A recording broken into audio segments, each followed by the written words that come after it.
Hey, Shalom, man. Yeah, shalom, shalom. Am I coming through? Yeah, you're coming through a little bit low though. Yeah? Low. We're on live here, but say something again. Mic check, mic check, mic check, mic check, Right, mic check check. 1, 2. Is it going up when I'm turning up the volume? Is it going up? Mic check, Yeah, it's mic getting check, better. It's getting better. mic check, mic check. 1, 2, 1, 2. What Can't. channel you on? Are you on GMS Exalt the Most High? N- Yeah, that's my one. That's my one. If I go on live, put live on the channel, it should show up, yeah? Should do. I'm on the Uh, channel. Exalt the Most High. Pair of us, man. Trying to. It's been a minute since you've been on this, man. And YouTube just changed the whole layout of like how they crazy. One sec. The whole layout of like how they. Yeah, we're good. We're good. We're good, man. We're good. Uh, cool. Cool.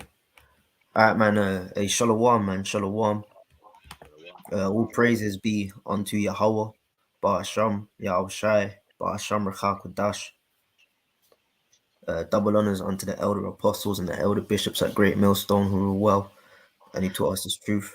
Shalom to the 144,000 and the rest of the elect, man. One sec. Yeah, seems all right. And pretty much, we're just here, and our Baratazar will be edifying. We're gonna start up a going through some books, some chapters, and we're gonna go through the book of Esther.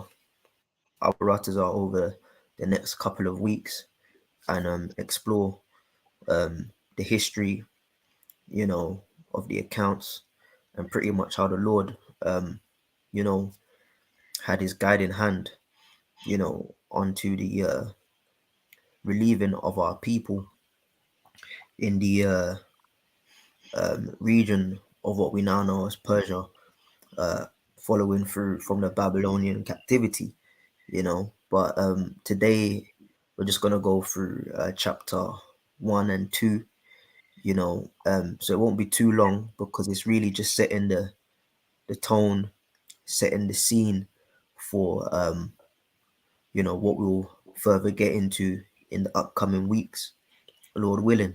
Okay, so it's just gonna be an introduction, because that's what really chapter 1 and chapter 2 is about. I was gonna do chapter 1 by itself, but it makes sense to do 1 and 2 together. So we'll do chapter 1 and 2 together today, Lord willing, and it really just sets the tone. Um, and I don't want to, get too much more into it because then we'll end up kind of jumping the gun and getting ahead of ourselves, man. But again, all praises be unto Yahweh, Ba'ashem Yahweh Shai, Ba'ashem Kodash. Um, and yeah, so and of course, we've got the brother Arya on right now. Um, yeah, so I just want to but ask you a question, right? When I do something here, does it go lower or does it stay the same? Mic check, it's the mic check. same. It's the same, bro. All right, cool. All right, just carry on. Car. All Is it right. same now? Yeah. Yeah, it's the same, bro. Cool, cool. I'll turn it off there. Car. Right. So we'll start off with let's see. We start off with the first chapter. Let's get into it.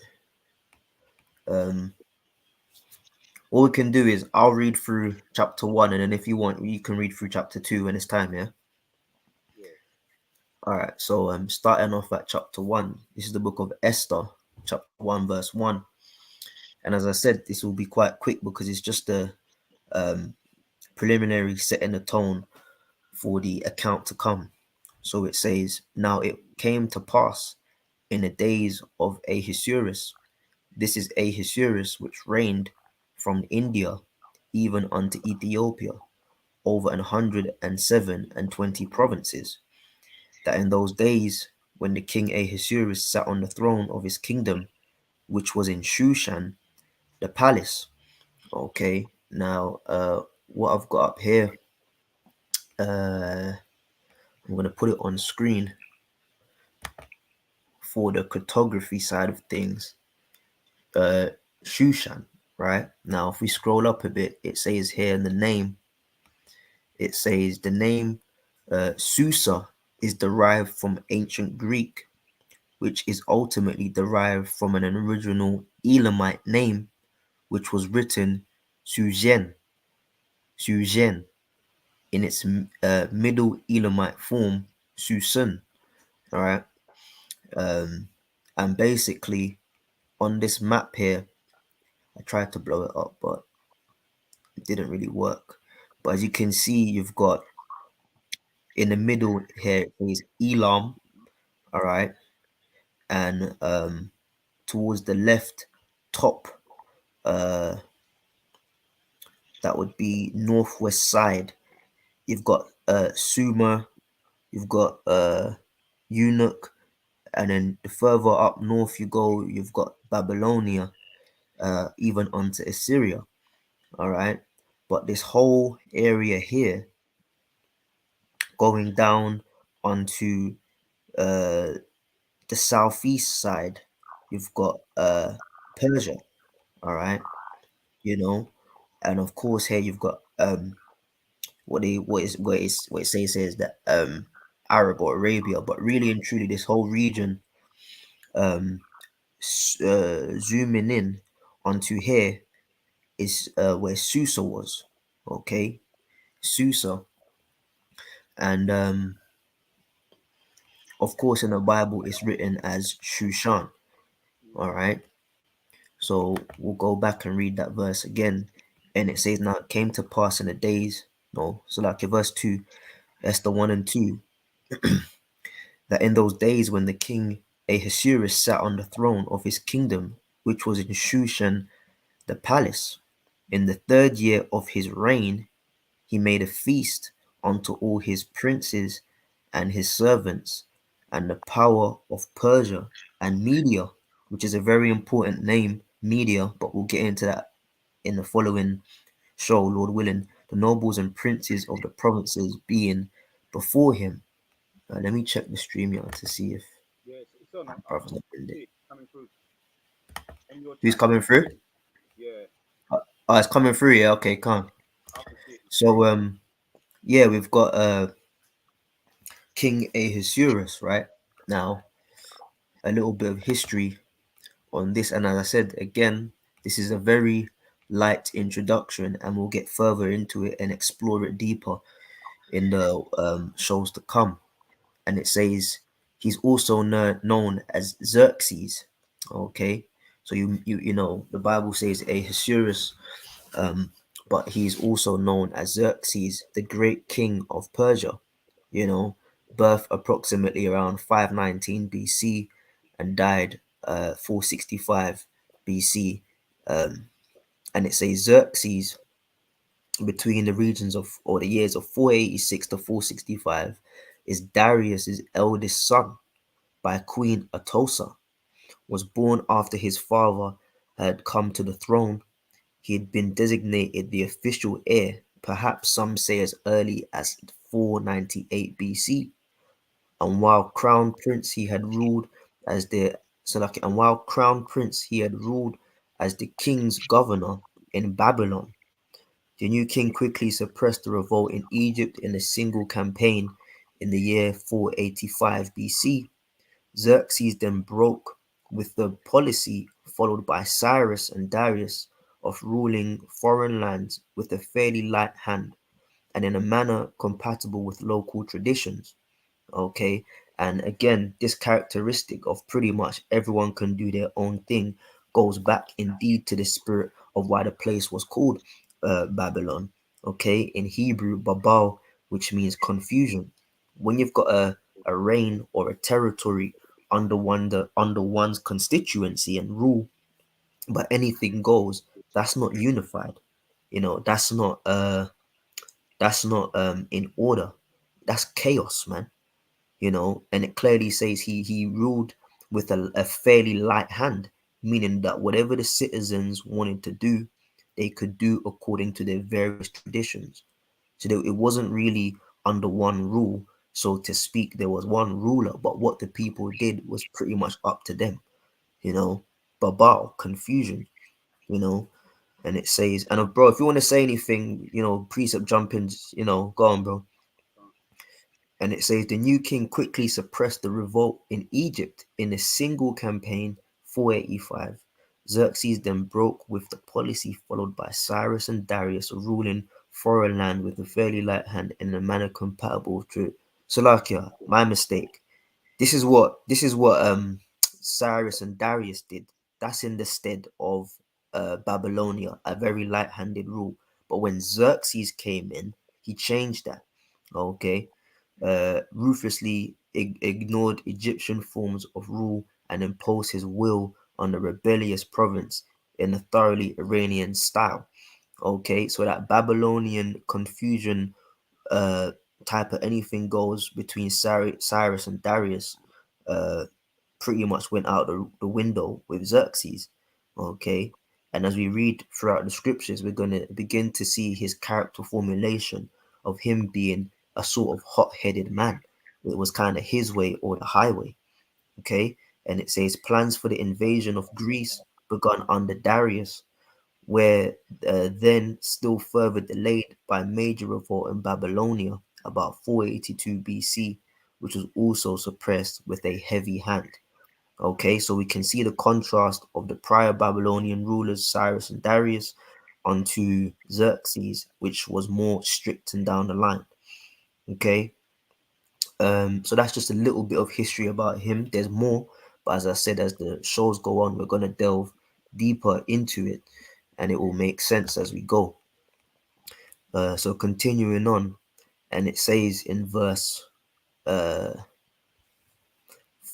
mm, verse 4, and it says, when he shewed the riches of his glorious kingdom and the honor of his excellent majesty, many days, even 180 days.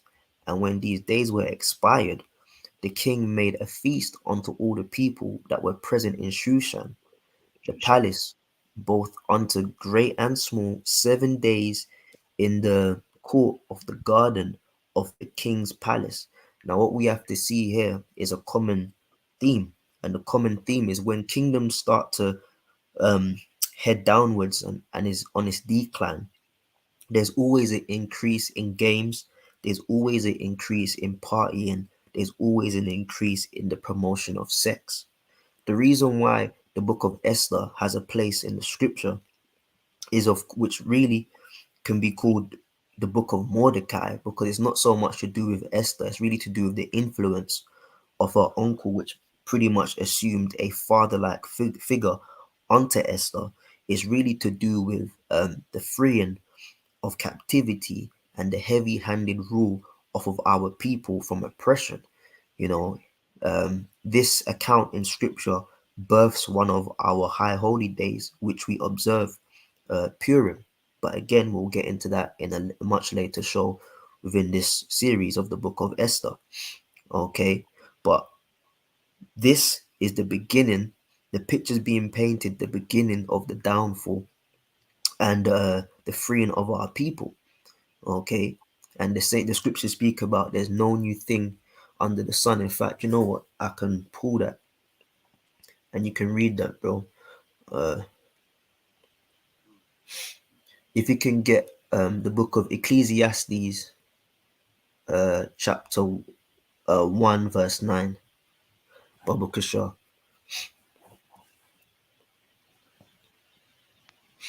so reading from Ecclesiastes chapter 1, reading 9, says,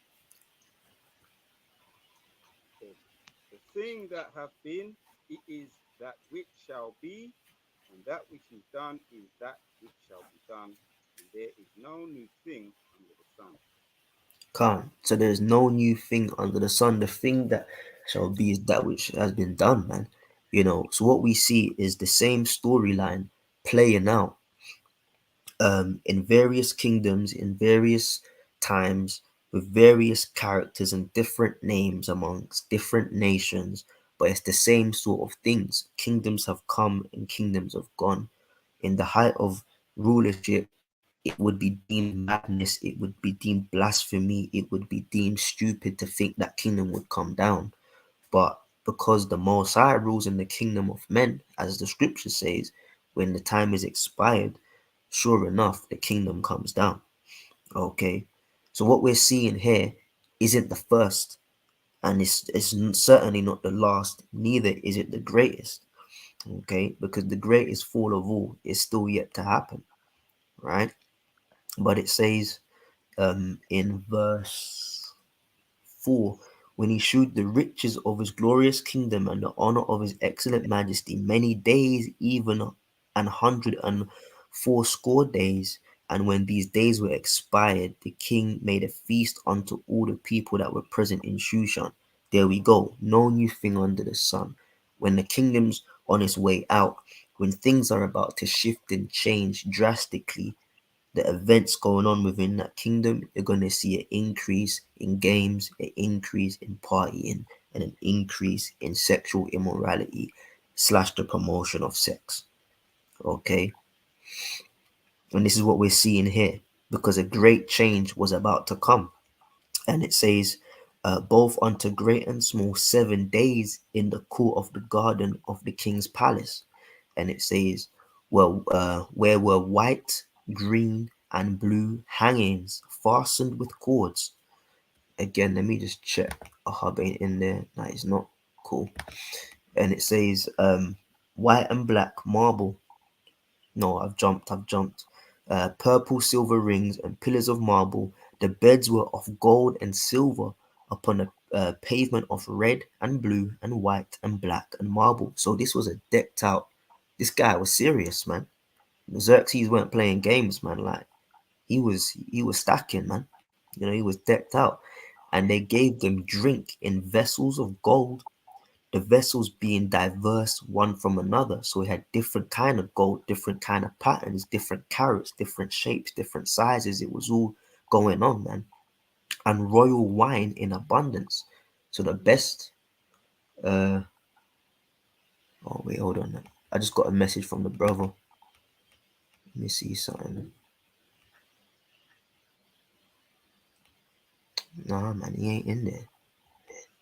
So like, one second, brothers, because we got another brother that uh is trying to get in, but I can't see him on there. Bear with me. Uh, I've got a precept if you're doing yeah, that, yeah. go on, bro. I'll bring it out while you're doing that, yeah. This is Mm, um this is a very, as you said, there's a lot of parallels. There's a lot of examples of before a kingdom is falling. There's usually a great feast, and we got the one of Belshazzar, um, Daniel chapters 5 and 1. I just touch on a little bit of the points. In one, it says Belshazzar, Daniel chapter 5 and verse 1. Belshazzar the king made a great feast to 1,000 of his lords and drank wine before the thousands.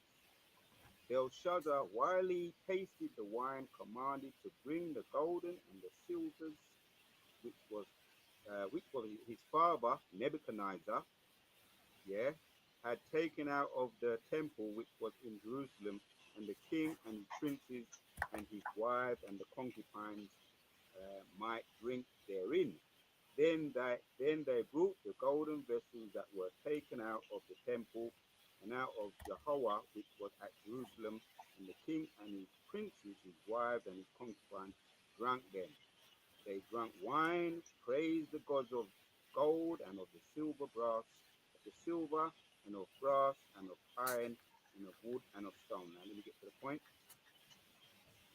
While the brother's doing that, bring up some of these biblical jumping down to Daniel chapter 5, going down to the point here. 17 says, Then Daniel answered and said before the king, Let thy gift be to thyself and give thy rewards to another. Yet I will read the writing unto the king and make known to him the interpretation thereof. Oh, thou king, the most high God, give Nebuchadnezzar thy father a kingdom and majesty and the glory of the honor. So I'll read that again. O thy king, the most high God gave Nebuchadnezzar thy father a kingdom and majesty and glory and the honor. So that you can know is everything comes from the most high. The king's heart is in the hand of the Lord. So reading on in 19, and for the and for the majesty that he gave him, all the people, nations, and languages trembled and feared before him, whom he slew, and whom he would he kept alive, and whom he set up, and whom he would he put down. He deleted whoever he wanted. Reading on 20. But when his heart was lifted up, and his mind hardened in pride, he was deposed from his kingly throne, and they took his glory from him. And he was driven from the sons of men, and his heart was made like the beast. Sorting it out, yeah? Yeah, yeah. All right, cool. I'll carry on. Uh, like the beast, and and his dwelling was with the asses, wild asses. They fed with him grass like oxen, and his body was wet with the dew of heaven, till he knew that the Most High God ruled in the kingdom of men, and that he appointed over it whomsoever he will. And thou, O son Belshazzar, hast not humbled thine heart, though thou knowest all this. Getting to the point. But has lifted up thyself and the Lord of heaven, and they have brought the vessels of his house before thee, and thou lords, thy wives, and thy concubines have drunk wine in them, that hast praised the gods of silver. Again, all these golds, all these vessels were from the house, but they robbed from our house, from the temples of the Lord. It goes into that Khan. in Maccabees goes into all of that, Maccabees 1 and 2. So this Yeah. is what they was living it up, you might say. Gold, silver, brass, iron, wood, stone, which see not, nor hear, nor know, and the God whose hand thou breathest, let me read that again, whose hand thou breath is, and whose are all the ways hast thou not glorified. Then was the part of the hand sent from him, and this writing was written, and this is the writing that is written, Nemi Teki uprising, and it breaks it down. This interpretation of the king Nemi, God have numbered thy kingdom and finished it. Teki, Yo, Aria. Try and increase your volume. yeah. Coming through low. Baba Kasha. Let me see what I can do. And oh, I gotta do it like this in it because I didn't share the thing. Um How's it coming through now? uh, Might check, might check. yeah, as we keep going we'll see. Hey, shalom to the elder Alban, man. Yabashim Shabakata, on the board, man.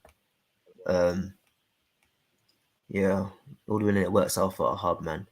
So yeah, the brother was getting into, man, the parallels of kingdoms going down. It's always, or most times, is based around you know, increasing of partying and sex and things like that.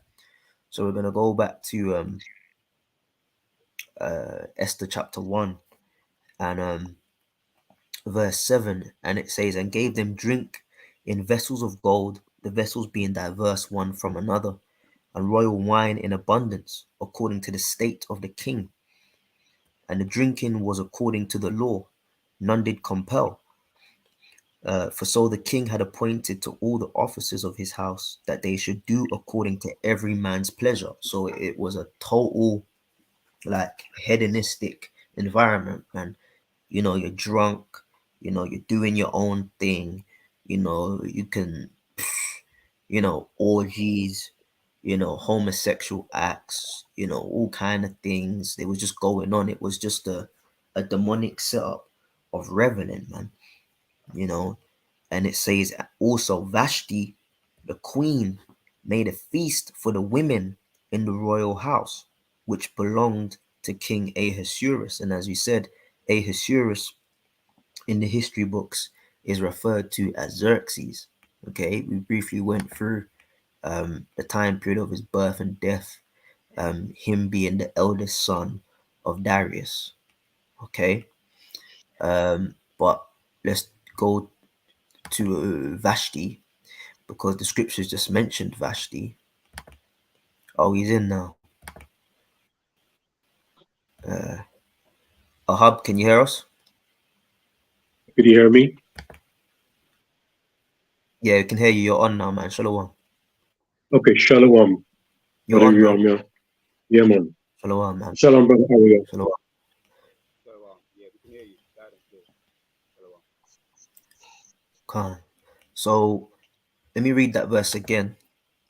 This is Esther chapter 1, verse 9, and it says, also Vashti, the queen, made a feast. And Arya, if you can get your mic a little bit louder, it would be good, bro. For the feast for the women in the royal house, which belonged to King Ahasuerus. So, who's Vashti? Vashti is the queen, right?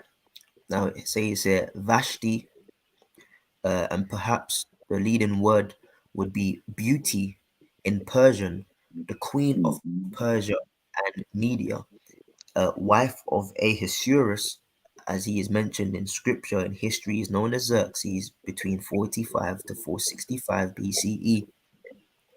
And it says here what we're about to get into the scriptures. Queen Vashti also held a banquet in the palace on the seventh day when the king was drunk from all the wine. And then we're gonna get into the rest. Okay, so Vashti is the queen, the wife of Ahasuerus, also known as Xerxes.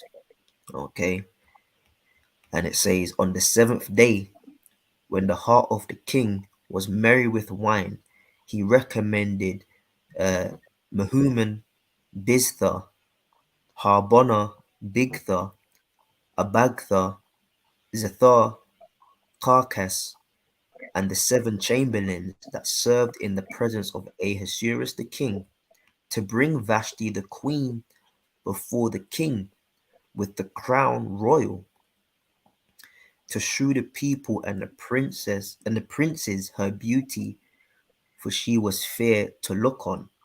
Okay. Now, again,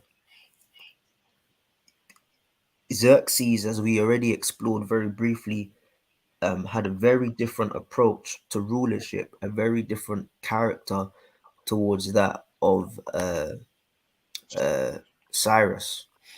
Okay, he was a lot more of a militant, a lot more of hands-on, and more of a showboat. So in his drunkenness, he wanted to basically show off his wife, you know, and essentially we're gonna go on to read that she refused.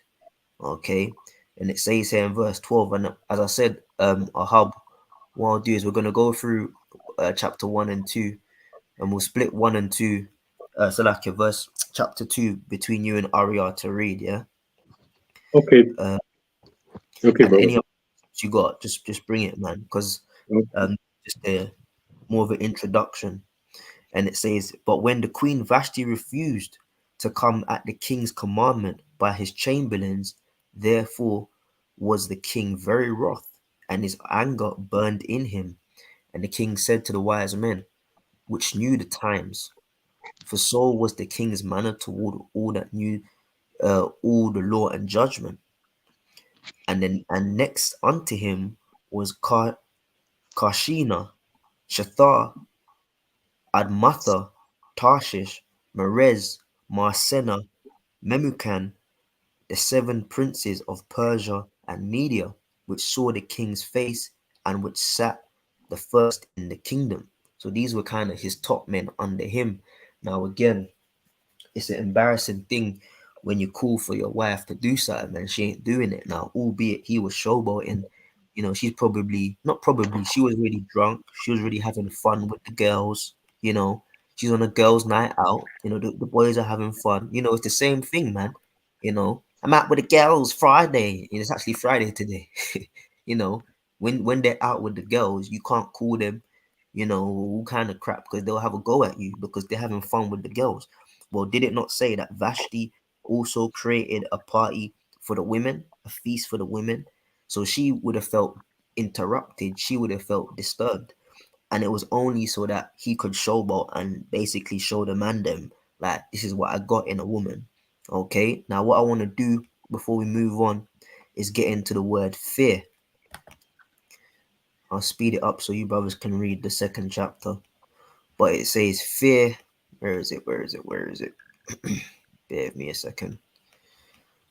Because in today's lingo and terminology, fear has a very different meaning to what it originally means.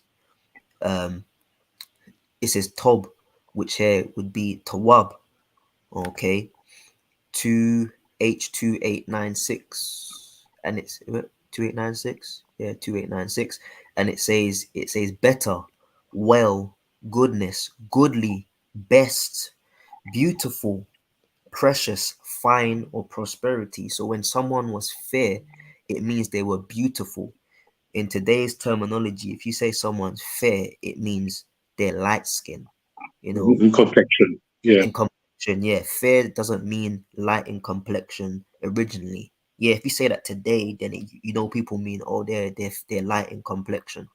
Okay, uh, not to put you on the spot, bro, but you're a good example. The brother Ahab, the brother Yeah. Ahab would be considered in today's lingo would be considered fair, Mm. because he has a lighter complexion, meaning that the way the pigment manifests in his flesh is that much lighter, so more of the blood would show through. Still brown, still pigmented, but more of the blood would show through, so it's a lighter visage. Yeah. In today's world, in today's terminology, that's fair. But according to the meaning of the word, all right, it says here tob, it mean or which really would be in Hebrew tawab, means good, yeah, pleasant, agreeable. Um, and when you get further, where is it? I just had it, man. What the hell? Yeah, Where did it go? it's there, man. It's there. Beautiful, Just read it. best or better. Okay, so originally in its pure meaning, to be fair means to be beautiful. So it's not necessarily saying that Vashti was a light skinned woman. It just means she was a beautiful woman, yeah, and goodly to look at. So it says, but the queen Vashti refused, verse 12, to come at the king's commandment by his chamberlains. Therefore was the king very wroth, and his anger burned in him. The king said to the wise men which knew the times, for so was the king's manner toward all that knew law and judgment. And the next unto him, I already read this, but I'll read it again. Karshina, Shathar, Admatha, Tarshish, Merez, Marsena, Memucan, and the seven princes of Persia and Media, which saw the king's face, which sat first in the kingdom. So they basically saw him pissed off and embarrassed that his wife didn't obey him. What shall we do unto the queen Vashti according to law? Because she hath not performed the commandment of the king Ahasuerus by the chamberlains. Now, another point to express here and delve into is that the word of a man was taken much more seriously in the ancient world. You know, as simple as come here, and she refused. That was worthy of punishment, man. You Mhm. know, you That's an can't insult. say that again, bro. That's an insult to the man, isn't it? Exactly, exactly. It's an insult, man, because he's required her presence in the presence of other men. He's made Hmm. a command unto her, and she's disrespected in not only him, but in the presence of his fellows, man. It named them Marez, Marcena, Tarshish, Memucan, Shathar, Admatha, all these guys, man. So they were looking at him like, yo, you ain't even got your woman like obeying you, man. you know. But in today's world, man, if like, it's not the we try and minimize it, but let's just say like, you know, a brother or men, whoever sees your woman, man, you ask her to do something. She'll straight up, no, I ain't doing it. And then you got other guys. This world's so wicked. You got other guys that would applaud that, man. Yeah, she a bad bitch. She a boss bitch. She a lady. Nah, man. In the ancient world, he was discussing amongst his chief counselors, like, yo, like something has to happen to this woman. Like, like she's hella disobedient. I told her to appear before me, and she's not behaving herself. Like she strayed from the path of of obedience, man. Like something has to go on to this woman, man. You know, and it says, so it says, according to the law. And Memucan answered, verse 16, before the king and the princes, Vashti the queen hath not done wrong to the king only, but also to all his princes and to all the people that are in all the provinces of the king Ahasuerus. Because when you're high profile, word spreads about you quickly. Think of the paparazzi today. I remember one time it was a big thing that Kanye West lashed out because paparazzi was outside of his house watching him come out of the car, enter into his house early hours of the morning. He's either come into his house or leave his house, one of the two, and he lashed out at them. Like any little thing you do once you're high profile, the word's gonna spread of it. But this is the king and this is the queen. The queen disobeyed the king. Try and understand, yeah, that news spread like wildfire, man. So the prince said, look, man, she ain't just disrespected you, king. She disrespected all of us. Because now she's a woman of influence. She gonna have her peoples thinking and all these other little women thinking they can do the same thing to their husbands. Okay? Right. So the repercussions went further than just uh, her disrespecting her husband, which happened to be the king. Few more verses, and you brothers got it. And it says, "For this deed of the queen shall come abroad unto all." No, how about For this deed of the queen shall come abroad unto all women, meaning the word of it is going to spread throughout the country and the provinces. And he had a large province, man, a large rulership, so that they shall despise their husbands in their eyes when it shall be reported. Now, who does my husband think he is? If Queen Vashti don't have to listen to King Xerxes or King Ahasuerus, who the hell is my husband? He ain't no damn king. I ain't got to listen to him. That kind of thing was going to happen. All right. So it says, then King Ahasuerus commanded Vashti the queen to be brought before him, but she came not. She's going on bad, man. Likewise, shall the ladies of Persia and Media say this day unto all the king's princes which have heard of the deed of the queen, thus shall there arise too much contempt and wrath. If it please the king, let there go a royal commandment from him, and let it be written among the laws of the Persians and the Medes, that it be not altered, that Vashti come no more before the king, and let the king give her royal estate unto another that is better than she. So basically, kick her ass to the curb, and she's no longer the queen, and basically marry another woman that's even more beautiful than Vashti. So an example would be made of her in all of his provinces. Do not disrespect your husband. Okay, my wife, which happened to be the queen, disrespected me. Now I've kicked her to the curb, and if you do the same thing, your husband gonna kick you to the curb.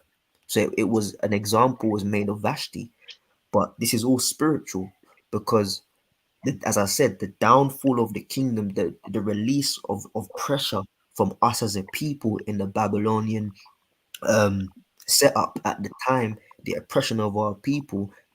Now the story is beginning to form.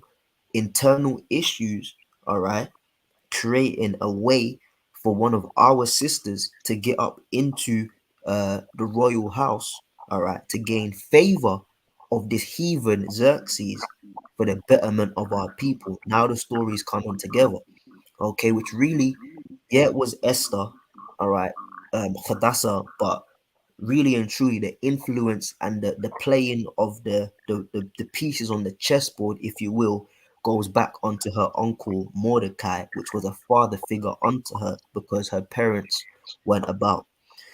Last two verses, and it says, um, uh,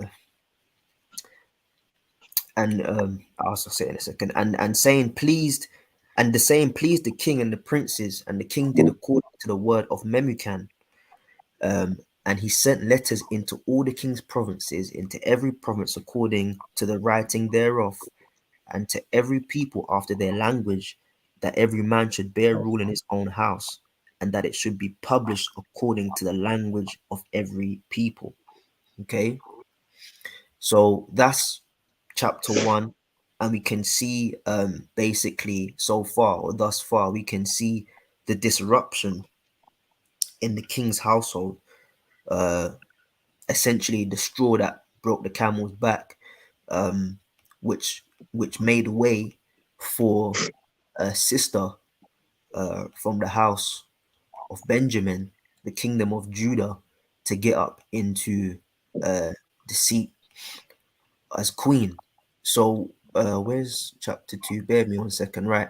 So what I'm gonna do is, let's see, there are 23 verses. So Arya, if you read Esther chapter 2 and read from verse 1 to 11, Baba Kushar. Yeah. I've got a precept just to back up what you said, because what happened to Vashti? Arya, try Your try mic. and your mic is low, bro. Say what you're saying, but you're low. What about now? What about now? Nah, is your phone leaning on something? Yeah, say something, bro. Mic check. It shouldn't be low. Shouldn't be low. Yeah, it's quite low. I mean, we can hear you, but it's quite low. Try speak up, Baba All right. Kushar. If I speak louder, what about now? Yeah, that's good. That's good. Better? Yeah, can't. Better? Really? A little bit. It's a little bit better. All right. Let me see something. Something strange. You want me to read then? No, Yeah, you'll yeah. read the second half of Let, the verses, but let, Ariel's got a precept as well. Okay. Yeah, let Ariel get his precept. Read the first 11 verses. You read the last 12 or so. yeah, I'll read it, right? Sirach 26, just to make a point to back up what you just said. And one says, blessed is a man that have a virtuous wife, for the number of his days shall be doubled. A virtuous woman rejoiceth her husband, and he shall fulfill the years of his life in peace. Because she's the opposite to virtuous, which is to be combative. She's going to take years of his life. That's what it's saying. Can you hear me all right? Yeah. Just about. Word. All right. 13 says, the grace of a wife delighteth her husband, and her discretion will fatten his bones. Back to you, yeah, back to Khan. Ahab. Khan. All right, well, no, Ariel, you're reading, that was your precept. Then go to Esther chapter 2. Right. Actually, do you know what? Because Ahab's got a little bit of a better mic at the moment, let Ahab read first. Ahab, read from Esther chapter 2 from the top and read to verse 11. Okay. Can you hear me clearly? Better? Yeah, hear you clearly. After these things, when the wrath of the king Sorius was appeased, Ahasuerus. he remembered, huh? As Ahasuerus. Assyrius, Khan. Assyrius was appeased, he remembered Vashanti, Vashti. Va- Vashti. Vashti, Khan. and what she had done, and what she decreed against her. Mm. Then said the king's servant that ministered unto him, let there be fair young virgins sought for the king, and let the king appoint officers in all the provinces of his kingdom, that they may gather together all the fair young virgins unto Shushan. Khan, hold it there. Hold it there. So already we can see that he had that drunk that drunk rage, man. You know, there's a level of rage, there's a level of false confidence that people can get when they have a bit of yayan in them. And it's like, if you never had that yayan in you, you would have never made that decision and you'd have never been that confident. So it's like it's likened unto drunk rage, a false confidence or a false assurity in what you're doing because you're intoxicated. So it says, um, after his wrath was appeased, meaning that he cooled the fuck down, man. He calmed down and he was like, okay, she didn't come when I told her to come. Like, fucking rude, very disrespectful, but I ain't even mad no more. So when it says when he remembered her, she came, basically, he missed her, man, because he made the decree. So straight away, the men under him would have bound up Vashti and kicked her ass to the curb, man. But now he was in his right senses. He was thinking about her, man. Like when you have a woman and like you break up with her, you know, like men tend to love women deeper anyway. When you break up with her, you miss her. She's on your mind, you know, type of thing. But then, so he would have been talking about her. He would have been looking all sad. Oh man, I miss my babes, man. All of that. But then his servants was like, fuck that whole man.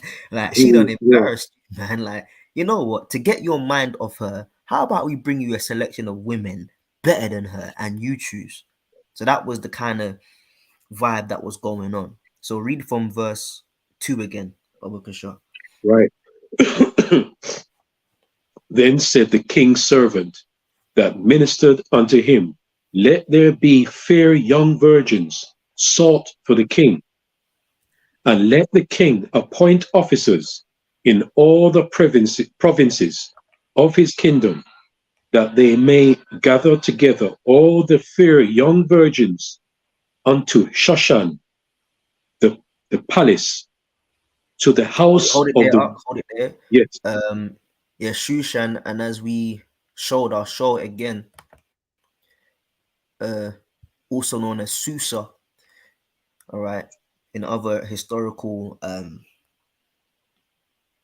writing, it's here. This whole region of Susa. All right, um, towards the top right of the Persian Gulf. Okay, this whole region is Susa. You know, further down here, the Persians, the Medes, but this whole region, man, this whole region here was Susa, where the palace was. Okay, go ahead up. right, to the house of the women, unto the custody of Hegi, the king's chamberlain, keeper of the woman, and let their things for purification be given them. And let the maiden which pleaseth the king be queen instead of Vashti. And the thing pleased the king, and he did so. Right, so hold it there up. It says the let the things for purification be given them. Now, this is something that we're gonna go back to uh in the kingdom, you know, but it's an ancient custom for the purifying of a woman, right? Um, in hold on 1 second. Yeah, the brother's got to connect his mic and that. What happened was when a woman had her cycle, um, she had to basically immerse herself in flowing water. The water could be caught from a river, but it had to be from a flowing source, not stagnant water just sitting there. At the end of her cycle, she would immerse and have a in-depth clean, a bath. The small hats call it nida. They'll go into a pool and dip and stuff, right? But then aside from that purification of the cycle, the menses, you have the purification of coming nigh unto a husband, essentially in rulership. If you have, because regular people don't have the funds for this, but it's basically a year-long process of being bathed in pure water, essential oils, spices, um, and perfumes, which would essentially beautify the body and detoxify the body. Because you know what? 1 second, let me just call the brother real quick, cause he's coming in and out, but he ain't got his thing connected.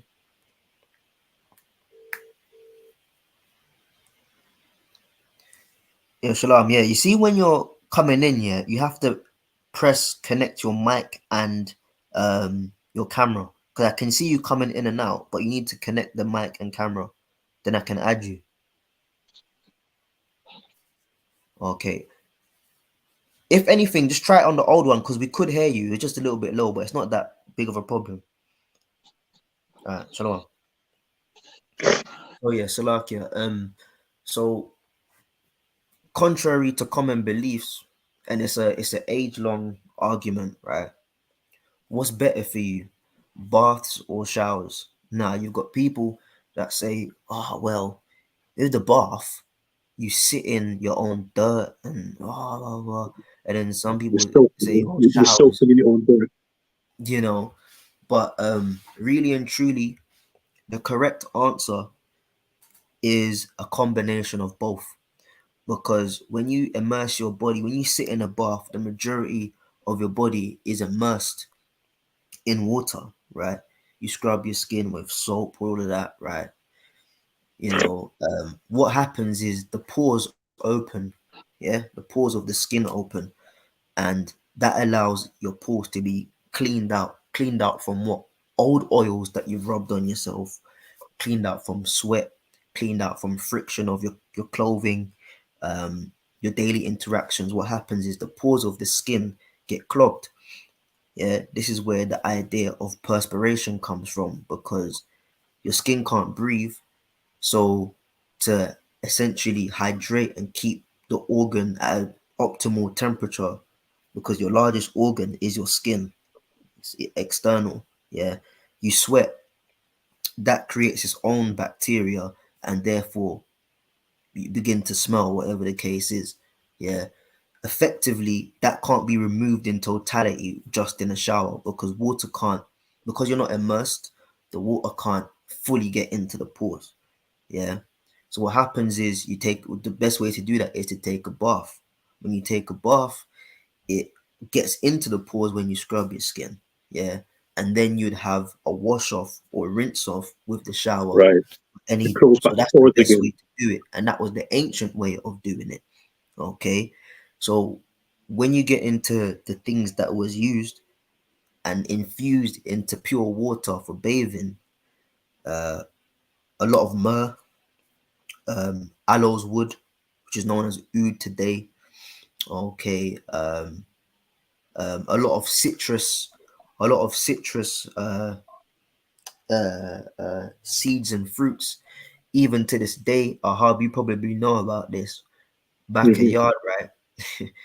When because my parents did it to us. When you hit puberty and you begin to sweat a lot more, you start to smell a lot more. What did Benjamite parents do? They would cut a lemon or a lime and Yeah. tell you to And go salt. bath with that. They would say, no, And no, no, salt. don't worry about the soap. You need to wash your armpit with lime because Hmm. that citrus um, ingredient within uh, those fruits, it cuts the perspiration. Essentially, what it's doing in along with the water being covered over your skin, is combating the bacteria, is getting into your pores and it's cleaning it out. So when women went through the process of purification for 12 months, what was happening was they was being detoxified because there's only so much baths you can have. Like she was You're right. clean basically 100% of the time. It went deeper than the outside skin. It was talking, or this purification was now talking about her physical insides. Her physical insides was being removed and rid of toxins. Yeah, Toxins. Yeah. all these women, essentially making them smell better, essentially making their skin look better, um, and essentially making their insides healthier. Because when your insides are healthier, now it affects your mind. It's the spirit. Um, during the camp, or towards the end of the camp, I was speaking with the elder Laban, and we was talking about that, man. Like when you wash, um, you get in a better mind state, man. When you have a routine of cleaning yourself, because not only does it affect the outside of the body, but it also it also complements and benefits the internal, on a physical level. So that 12-month purification was to rid these women of all toxins, and that they would smell and look and appear good. So when they stood before the king, they were in like tip top shape, man. You know, and that's the same thing we're gonna go back to in the kingdom, man. Ain't gonna have no musty woman coming before you talking about, yeah, babe, like let's have sex. No, they're gonna go through a rigorous cleaning process that the very you would smell them before you see them. Before she even enters into the palace, coming through the bedroom door chambers, you can already smell her beautiful smell. you know, and then yeah, I can, yeah, that's this wife of mine, or that's that wife of mine. And then like 10 seconds later, you see her walking towards you because her aura, her smell, her vibration has been cleaned because she's gone through that process. Yeah, you're back in, Aria. The brothers put a good precept here, so I'm gonna read it, and then we'll go back to Esther. The brother Kazak Ban Yehowadah, and he said, put up Ecclesiasticus 38:4, and it says, "The Lord hath created medicines out of the earth, and he that is wise will not abhor them." Even in the example I just gave, you know, you could have like a westernized child uh say to the parent, you know, I want to use Dove. I want to use Nivea. I don't want to use lemon. I don't want to use lime.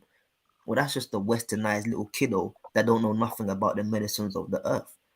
Because cutting a lemon in half and using that is going to do way more benefit for you than using Dove and Nivea that's putting cancer in your body. And then 30 years later, you're dying out of nowhere, wondering why. Yeah, because you've been washing your ass with Nivea, man. Now, I ain't telling brothers to throw away um, the thing, certain things we all use, man. But the best of our ability, we want to stay away from these stuff, man. Because even these cleaning um, products out here, they be killing us, man. So that's a good precept. I'll read it again, and then we'll head back to the book of Esther, chapter 2.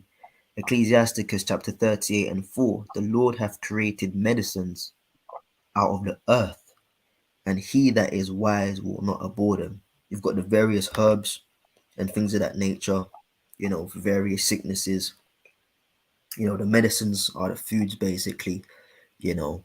But in this case, even the things of the earth um, are used for our bodily hygiene, man. So yeah, Hub, go back to Baba Kashar, Esther chapter 2. What's going on here? Can I bring a precept, brother? And Can I bring a precept, yeah, brother? of course, you're going.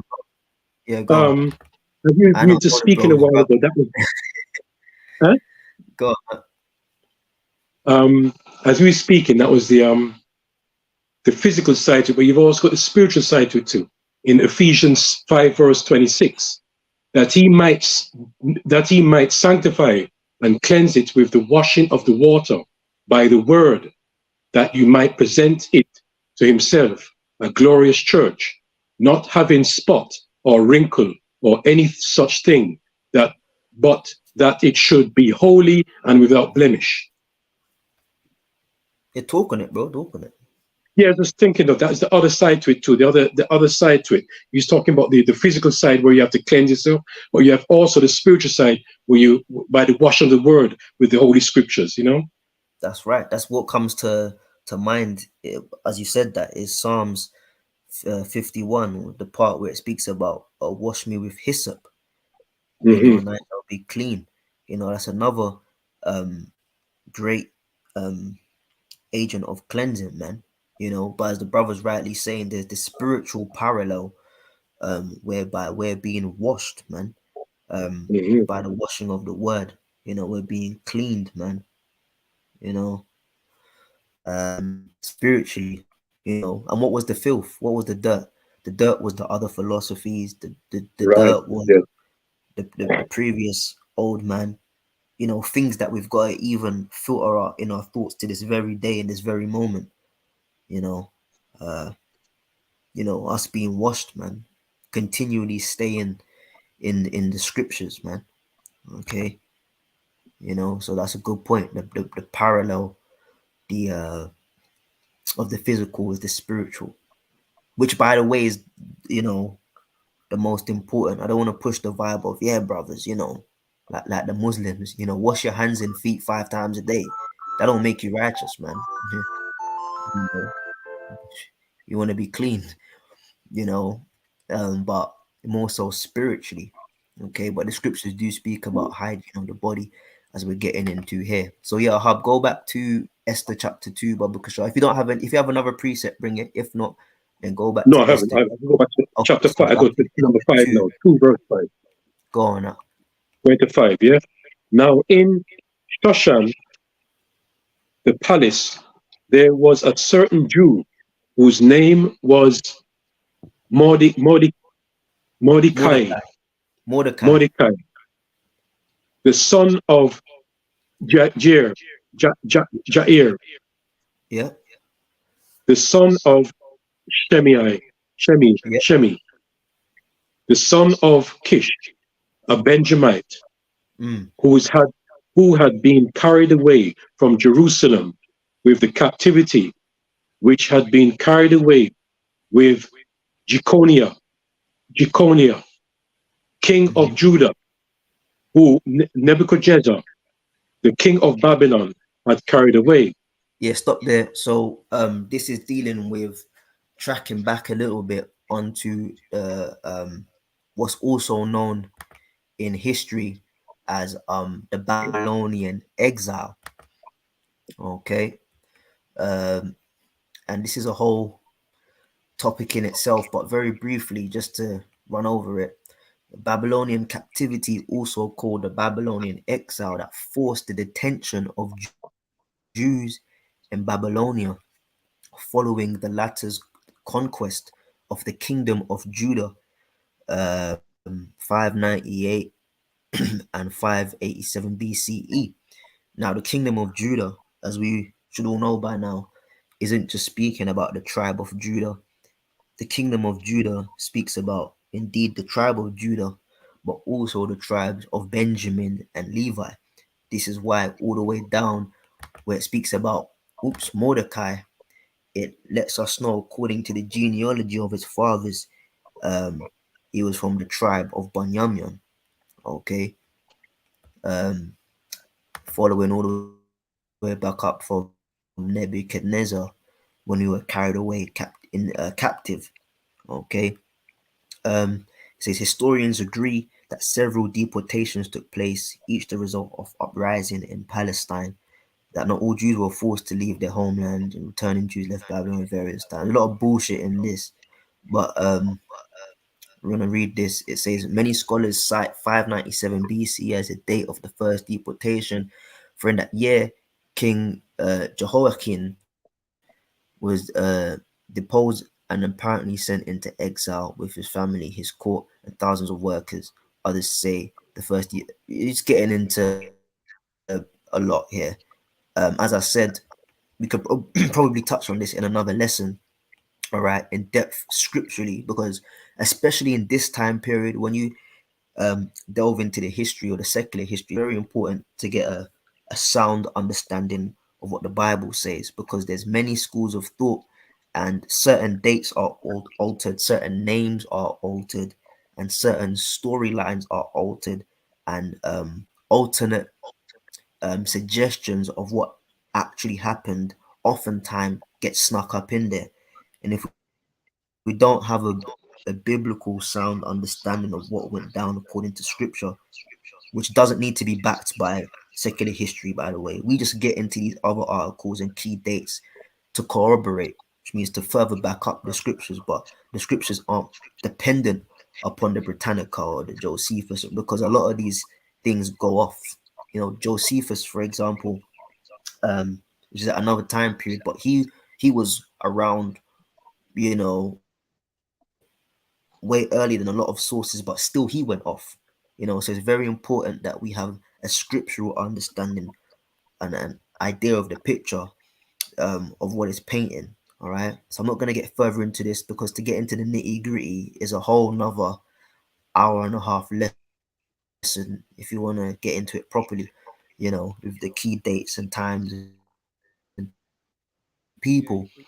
we But understand. essentially, it tracks back onto the Babylonian exile um, through Nebuchadnezzar. So read verse 6 again and we'll continue. We are me Right, And as verse I 6 said, this again. is a very brief lesson because chapters 1 and chapter 1 and 2 is merely painting the picture and the backstory to the real in-depth insight of what would happen as a cause of all of this. Go on, huh?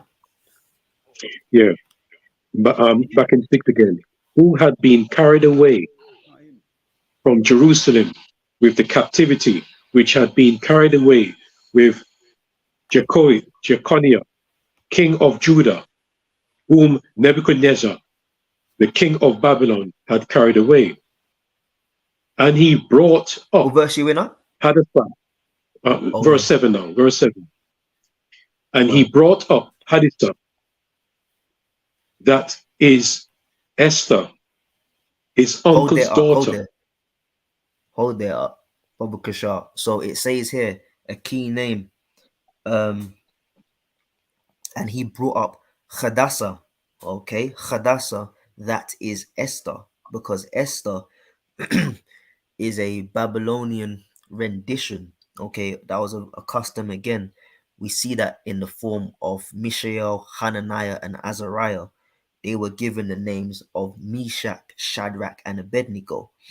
And it's interesting because Christians are more abreast and in tune with the name Meshach, Shadrach, and Abednego, which is no problem. But if you ask them who's Hananiah, who's Mishael, and who's Azariah, a lot of them would say, uh, I've never heard of that before. Who's that? Who are they? Well, no, those are their Hebrew names. So the scriptures gives us the Hebrew name of who we know as Esther, which is Hadassah. Okay, and we're gonna get into the meaning of it. Hadassah H1919, and it says here simply uh, a myrtle. Uh, Queen Esther's Jewish name, it says here, which really would be her Hebrew name. Okay, um,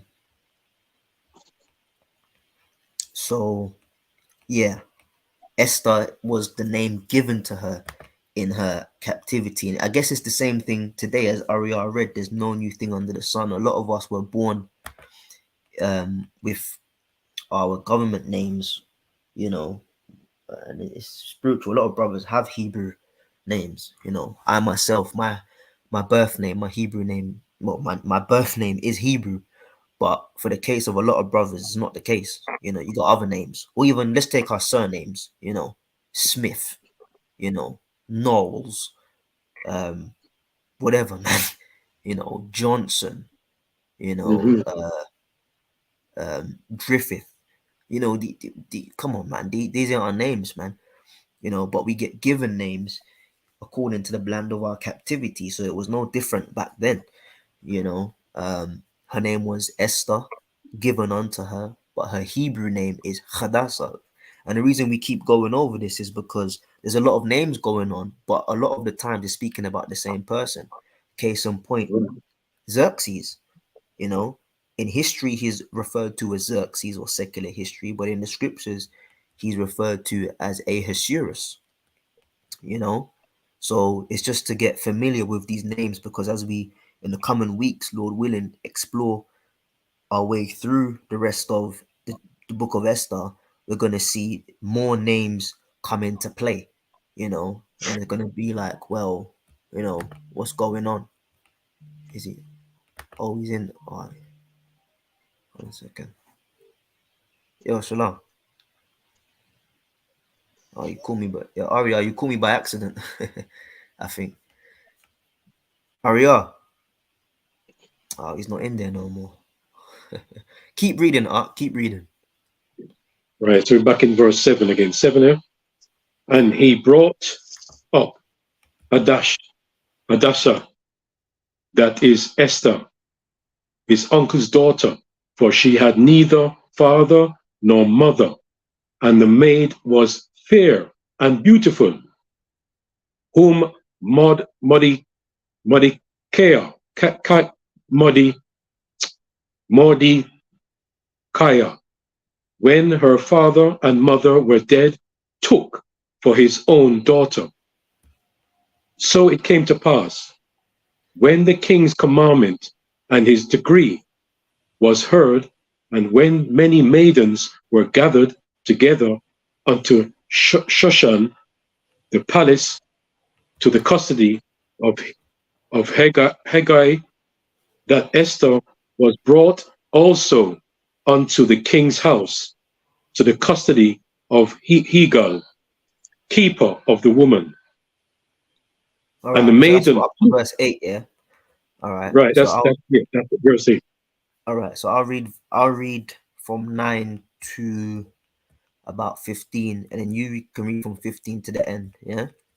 Okay, So continuing on in verse 9, and it says, "And the maiden pleased him, and she obtained kindness of him, and he speedily gave her things for purification." As we got into the spices, the oils, all these various things um, was given unto her, but he favored her over the rest of the women. Okay, and it says he speedily gave her things for purification, such things as belonged to her, and 7 maidens which were meet to be given her. So women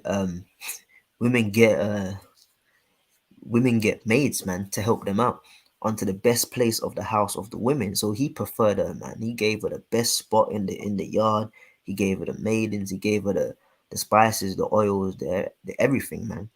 And it said Esther had not not shewed her people nor her kindred, for Mordecai had charged her that she should not shew it. So again, the wisdom behind the moves on the chessboard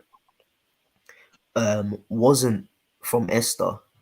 Okay, some people may get emotional by this, but Esther was just a piece on the board. But the piece on the board don't move itself. It's the hand of the play that moves the piece. Ultimately, the hand of the play is the Lord. But in this case, as it played out on the earth, the hand of the player was her uncle Mordecai. Esther never had the tactics. Esther never had the knowledge, as it were. All she had was the external or the exterior, which would woo the king, but what to do, how to move, when to speak, not when to speak, all right, how to conduct. That intel, that information came from Mordecai. Okay, so essentially, the book of Esther is as good as being called the book of Mordecai because it's all to do with his gameplay, obviously being led by the Lord through the Holy Spirit. Um, how to get up in there, to ease our people. So in verse 11, it says, "And Mordecai walked every day before the court of the women's house to know how Esther did and what should become of her.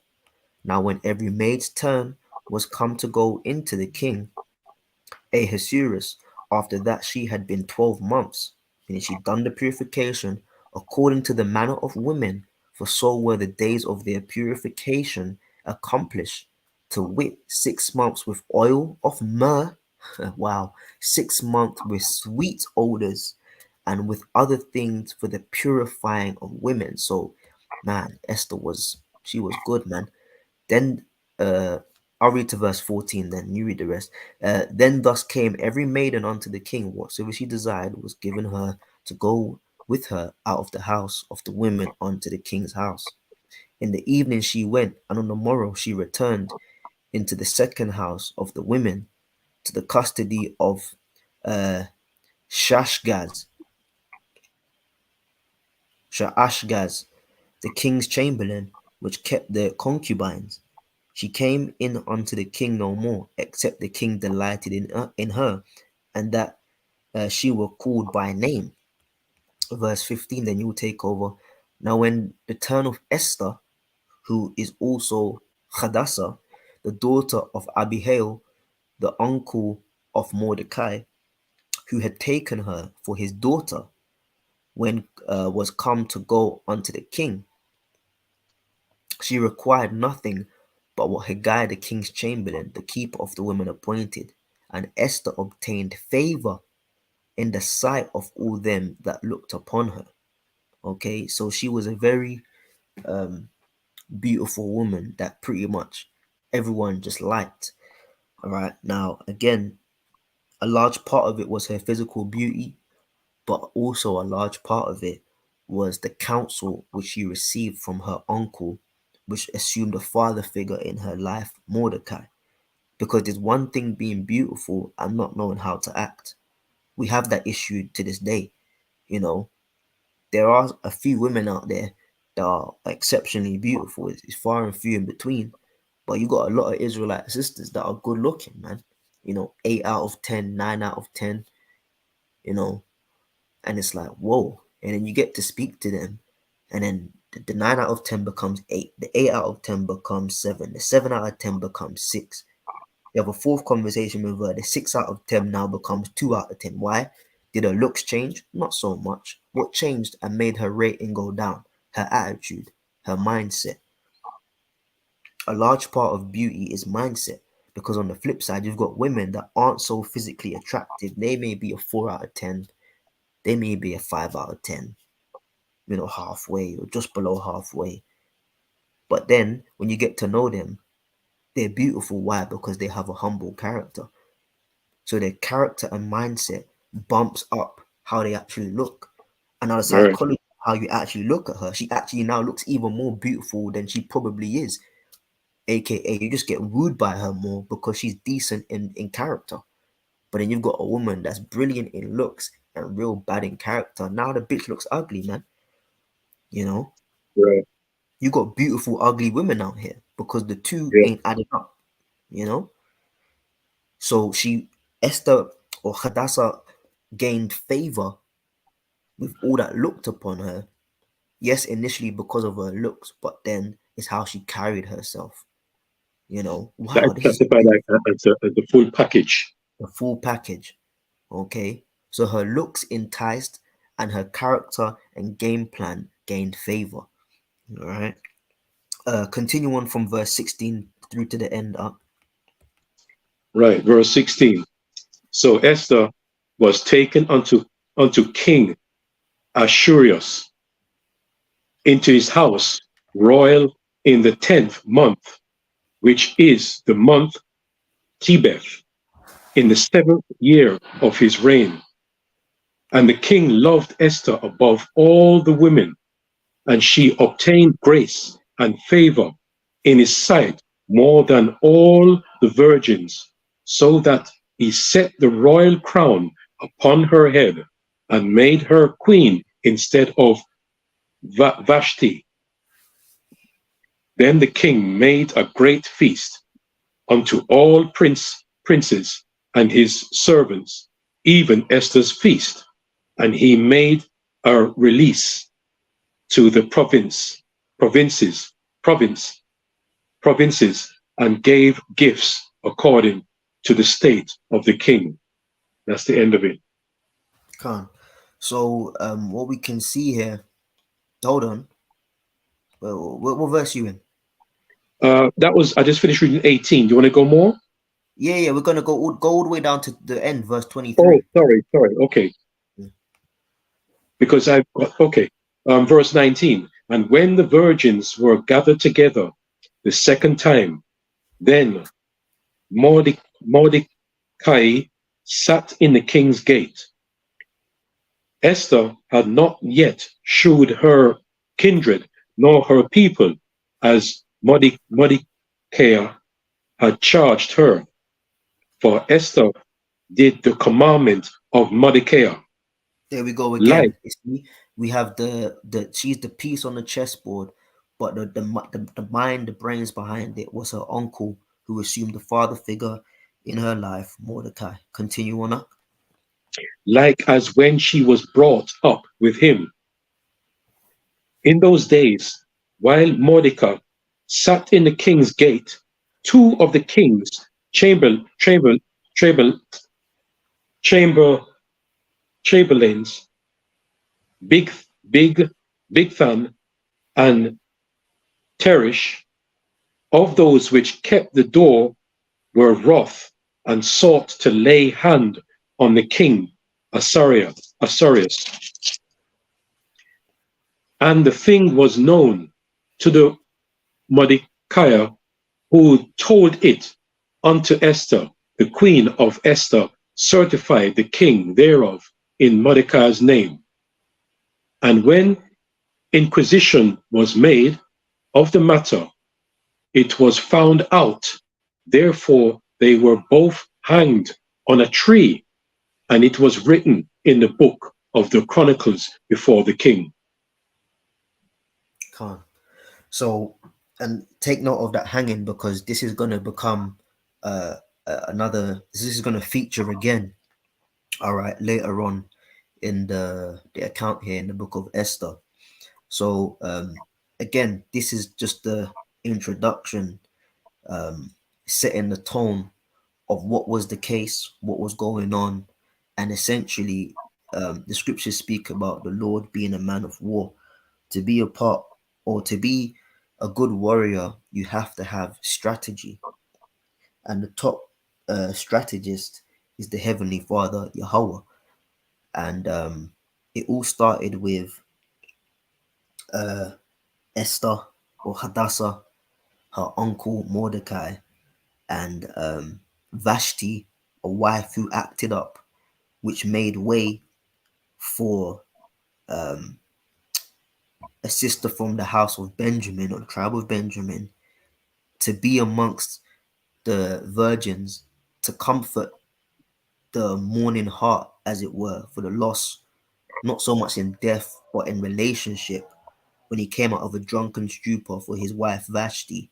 But she was chosen to replace Vashti, which would then provide a way out of alleviation and mitigation for the situation, essentially meaning making it easier for us as Israelites to come out from oppression. But as I said, I'm not going to jump the gun. We're not going to jump the gun. We're going to leave it here. But chapters 1 and 2 is pretty much an introduction as to how Hadassah, or Esther, got up into the house of the king. All right. The brains of Mordecai and the beauty of Esther worked hand in hand for her to attain that position. And the story will continue to unfold. So we're going to end it there. But Lord willing, that's been edifying. You know, we have to go over these accounts from time to time, man, because seeing prophecy fulfilled and the hand of the Lord in time past, it should be a faith booster to all of us. You know, the scripture says the Lord is the same yesterday, today, and forevermore. You know, in whom there is no shadow of turning, in whom there is no variableness. So if the Lord came through for us as a people in a tricky spot in times past, how much more will the Lord come through for his people now? So us going through the book of Esther is pretty much, yes, to go over the history, but also most importantly, to see the hand of the Lord working through his people, namely Mordecai, and which would ultimately, as we're going to explore, see the downfall of a man from the house of Amalek. Okay, but we'll get there. But today was just about going through chapters 1 and 2 to set the tone, set the story as to how it all played out. So Lord willing, that's been edifying. Um, Again, you know, we had Ariel on here, um, and he's not on anymore. Technical difficulties, but it's all good. Of course, you had the brother Ahab, you know, and Lord willing, you know, we'll see how it plays out. But the idea is that it could be every Friday, it could be another day, but we'll have various brothers from the camp come on, and once a week we'll tackle about 1 or 2 chapters until we finish the book of Esther. So yeah, man, the water for tuning in. Lord willing, it's been edifying, man. You know, we'll say all praises be unto Yahweh, Bahasham, Yahweh Shai, Bahasham, Rachak Tamyad. Again, double honors unto the elder apostles and the elder bishops at Great Millstone who rule well, and he taught us his truth, man. And yeah, we'll catch you in the next one, man. Shalom. Shalom. Shalom. Shalom.